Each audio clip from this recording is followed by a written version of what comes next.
My name is Dr. Serena Anand-Chancellor, NASA astronaut. I recently flew to the International Space Station aboard Expedition 56 and 57. My relationship with microgravity is that I got to live in microgravity for 197 days when I was on orbit.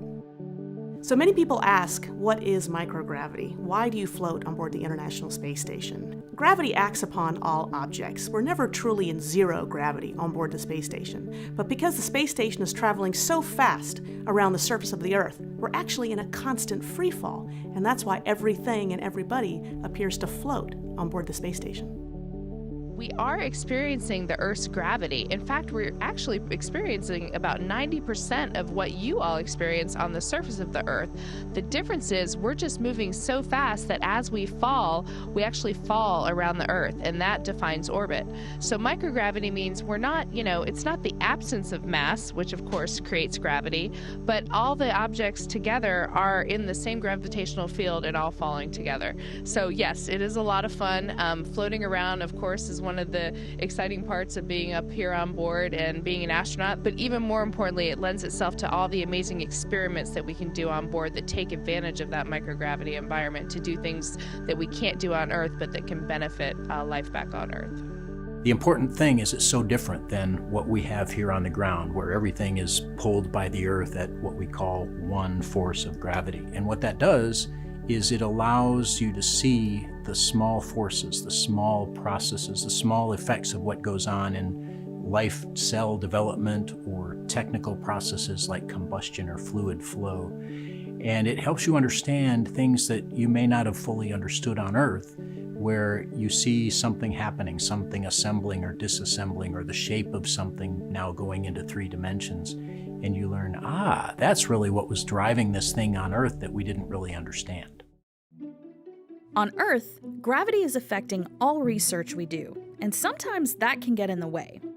Studying things in different environments can give a better picture of how they work, from diseases to fires and even things that make up products like milk or shampoo. One of the main things we perform on the ISS is science. In fact, probably 70 to 80% of our day is performing scientific experiments.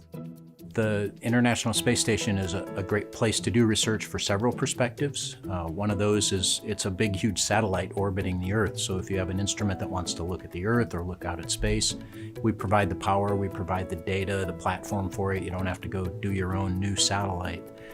The outside of the ISS is also a very extreme environment, and sometimes you learn things by exposing your hardware, your polymers or whatever, to a different environment. You'll see something happen different than what is on the Earth. But probably one of the most pervasive uses of the ISS is just the microgravity environment, the things that we do inside the ISS. To be able to do your experiment in space without gravity, which we've all lived with forever here on the ground, which we live with every day, and we don't even realize how it governs so many things that happen around us. If you take gravity away, now some of the small phenomena, some of the small processes and forces start to come out, and you can see them, and you can see the behaviors of your experiment happening differently in space and in microgravity than you would on the ground. It takes a lot of people to make all of that microgravity science happen. 4,000 scientists, companies, and students from over 100 countries have sent more than 2,700 experiments to the orbiting laboratory. Over the past 20 years, these studies have unlocked new discoveries and even kicked off hundreds of new microgravity experiments. We're studying the physiology of how blood flow and the fluids in our body shift as a result of microgravity. Yesterday, I spent some time setting up a veggie experiment. We'll actually be growing Mizuna lettuce up here. Drew and I actually have been helping start a new experiment called the Cold Atom Lab, which will create one of the coldest places in the universe right here on the space station, almost at absolute zero.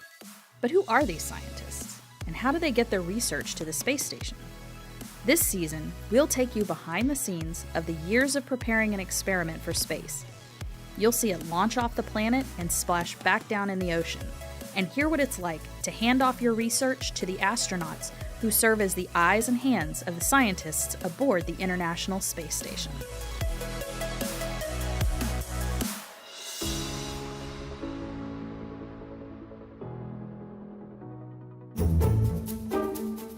This is our first project that is going up to the station, and our first project working with anyone involved in the space program. So it's a very exciting time for us. It'll be interesting to see how all of our planning is played out when someone else has the experiment in their hands.